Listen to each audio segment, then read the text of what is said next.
Hello, welcome, Cabbage here. Let's have a look at the last floor of the Tower of Champions, floor 40.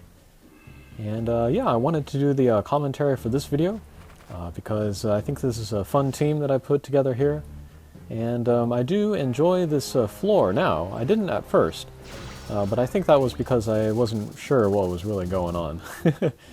And for that reason, I might delete my other video, my first clear video, since I don't really explain what's going on. Now I have a much better idea, and now I find it more fun.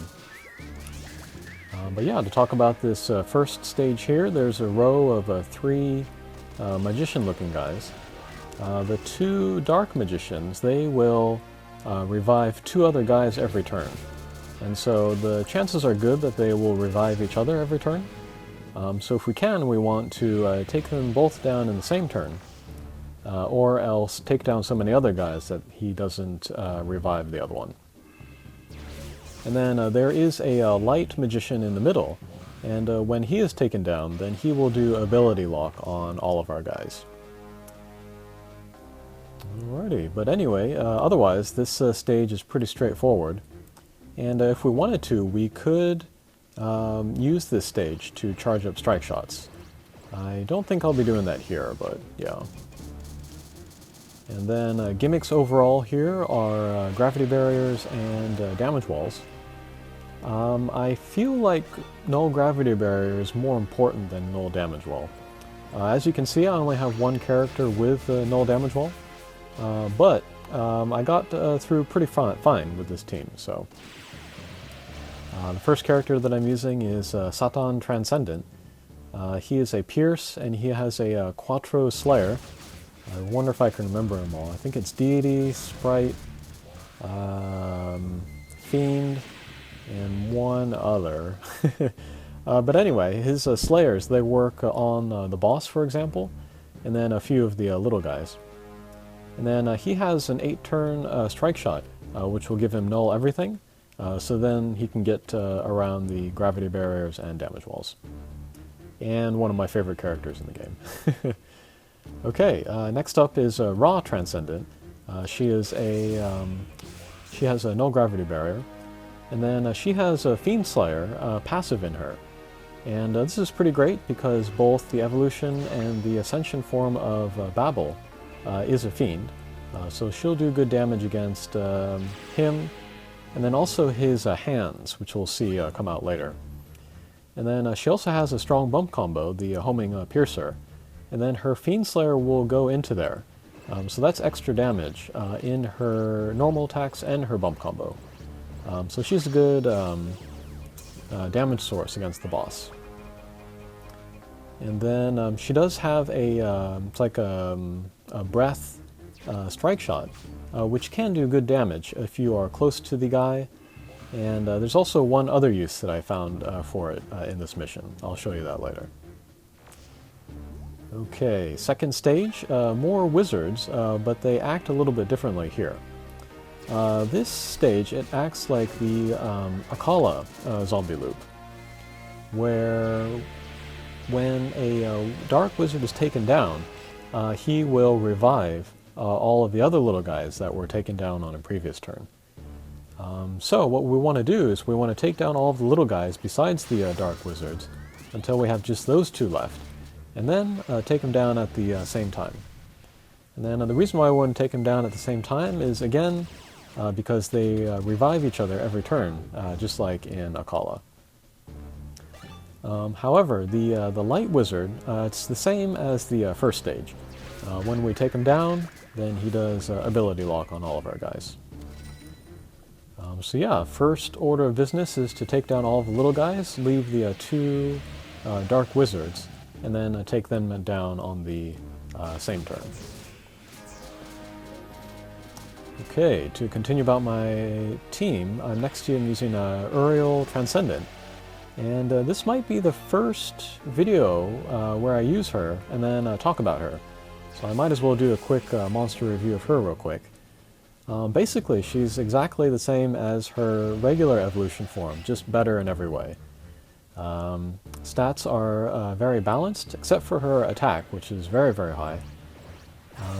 Oh, and then here let's use a Satan Strike Shot. null everything, and then speed and power up. So we can ignore the gravity barriers and damage walls, and then also do enough damage to the two wizards to take them down at the same time. Alright. And then here, after we take down the two dark wizards, I like to get rid of the light wizard as quickly as possible. And the reason for that is because he will hit us with ability lock. But if we have all of these other guys out, we can take the turns as we take down these little guys in order to wait for the ability lock to, or bump combo lock to wear off, so that we'll be in good shape for the next stage. Okay, back to Uriel.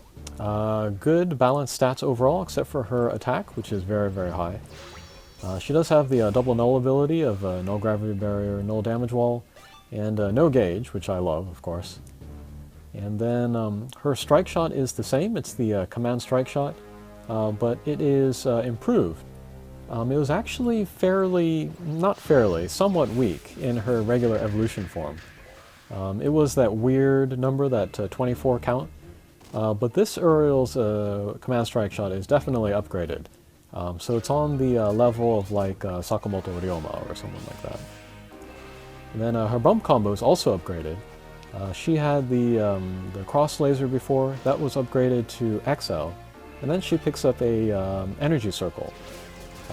So yeah, good damage, covers a lot of ground in the area, and then even with the laser barriers she can do good damage.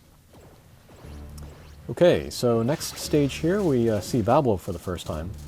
And then there are two Babels, the real one, which is on moving towards the lower right now, and then the element of Babel. The element of Babel has the skull mark on it. If we take it down, that would not be good. So we are going to concentrate all of our damage on the real Babel. And then there I used Ra's missed strike shot in order just to maintain her position so that she wouldn't go into any damage walls.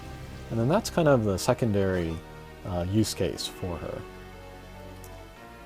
Okay, Mundus, however, does not have that option, so we'll just try to hit the boss as many times as possible in order to slow down and then take a couple hits in the damage wall. Okay, and then here is Babel Evolution. And then one thing to note here, the blocks that you see under him, they go all the way through.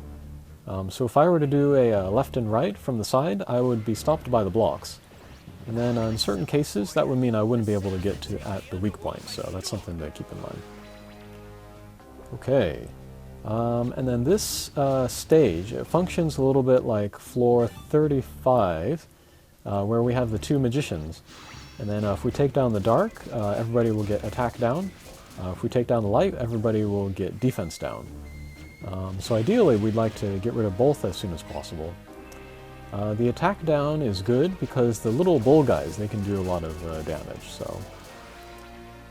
Okay, and then defense down is good so that we can do damage to the boss more easily.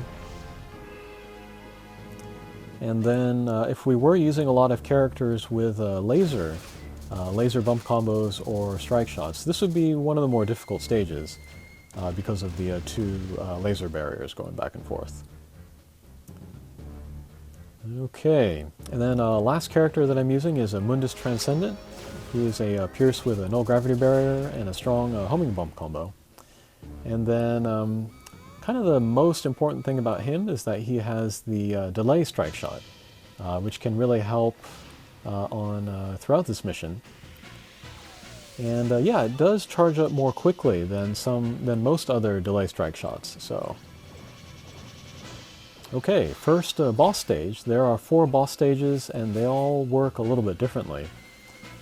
Here, the two white guys in the corners, they have pretty damaging attacks, so it would be good to get rid of them as quickly as possible. And then actually, if we take down the boss first, these white guys will stick around, so we could even leave them if we wanted to charge up for strike shots or hearts. And yes, Satan's, he has a poison spread bump combo, very strong. And then here we see a a weak point in the middle of Babel, it's extra small. If that appears, attacks will do about maybe 5 times the regular damage rather than 3, which is typical. So if you do see the little one in the middle, then it could be very worth using strike shots where you become a Pierce, like Verdandi or Gabriel, or laser strike shots like Arthur, or just attack with any Pierce character. Okay, so there again I used Ra's strike shot just in order to keep her positioning. I didn't want to go into the damage walls. And yeah, here I'm trying to stall a little bit just so I can charge up Ra's and Satan's strike shot up.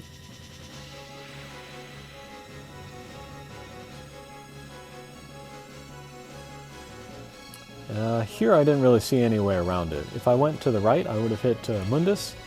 If I went up, I would have hit Ra. So either way, I would have taken down the guy. So, but anyway, Satan's strike shot will charge up the next round. Okay, here's the second boss stage. This stage functions like 37. If we hit certain guys, everybody will get defense up. If we hit other guys, everybody will get defense down. And then from this first turn, the enemy's first turn, the big hands and the little hands will come out. If we touch the little hands, they will do defense up on everybody. And if we touch the big hands, then they'll do defense down on everybody. And again, it's the last guy that you hit that has the lasting effect. So as much as possible, we want to avoid hitting the little hands since they'll do defense up. But if we are in a situation where we have to hit them, we want to hit them first, and then we want to hit one of the big hands, and then everybody will be defense down. Okay, here looks like a good chance to use Satan's strike shot. And then hopefully we'll pick up the heart and go through the boss's weak point. And that did pretty good damage, even though he had the defense up. Yeah, Satan is just that strong. And then here we'll see Ra's Slayer come into play. Very good.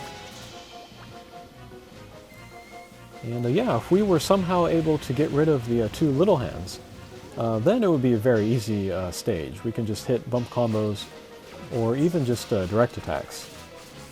So yeah, there we saw Uriel do a direct attack in the boss's little weak point when he appeared in the middle, and that did very good damage. Okay, third boss stage. This one is pretty straightforward. We have a lot of the big hands kind of overlaying each other, so if we could do a lot of damage to them there, that would be really good. We could take out maybe a few of those hands. If we don't do that the first turn, they will spread out, and then they'll start shooting lasers out. And then the little hand over there, much later, that will do a kind of like a, what do you call it? Move around and a blow-up attack. But otherwise, pretty straightforward stage. I like to focus all of my attacks on the boss, just to get through it as quickly as possible. Alright, get some bump combos in, hit the weak points a couple times.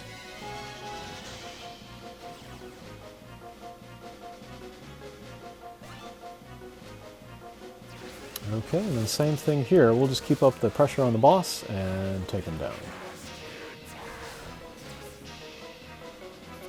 Okay, last boss stage. Alright, so here we see 2 big hands, 2 little hands. The big hands, they will do defense up on everybody every turn. And it's not a counterattack, it will just happen. The 2 little hands, every other turn, they will heal everybody to full, I believe. So we definitely want to get rid of all of the hands if we can. The thing is, though, is that 2 of the hands have the skull marks on them. If we take one or the other down, they will shoot out a healing wall, which will last for 1 turn. And this is important to keep in mind, because the 4 that we see now in the upper right hand of Babel, It is an attack like a Nirai Kanai, where he reduces our HP to 4 HP. So ideally, the very turn before that, that gravity attack comes out, we want to take down one or both of the hands with the skull marks. So yeah, that does kind of limit what we can do. And so here, yes, I will take down one of the hands, and then we see the healing wall come out.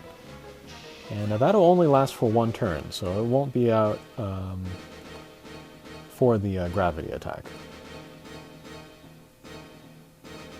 But I do have a couple hearts out, so that's that could be that could save me.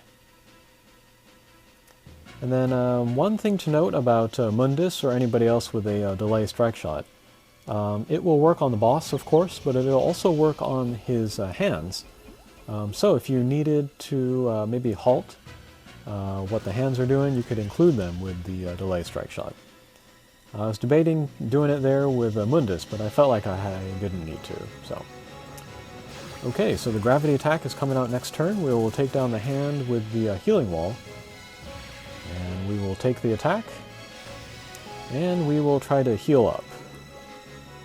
Yes, thankfully I have lots of hearts, so I can grab a couple of those and also get some hits in on the healing wall. Okay, pretty good. I think we'll survive. Alrighty. And then, yeah, like I said earlier, if we see the little weak point in the middle of Babel, then using an attack like becomes a Pierce, or we can use an Uriel's attack just as like a speed and power up. That can do a whole lot of damage in the boss. It might even be enough to one-punch the boss on this stage. But yeah, we will use Mundus' Strike Shot, give us a little bit of breathing room. And then let's use Satan's Strike Shot for some damage. Very good. And just for fun, we will finish off the boss with Ra's Strike Shot. Okay, and there it is, floor 40. And using a lot of my favorite characters. Okay, well, good luck with the tower. From now, I'm going to start working on hit stop videos. There are a few floors where hit stops are possible. And then free party clears for floors 36 through 40. Okay, thanks for watching, and we'll see you again. Take care.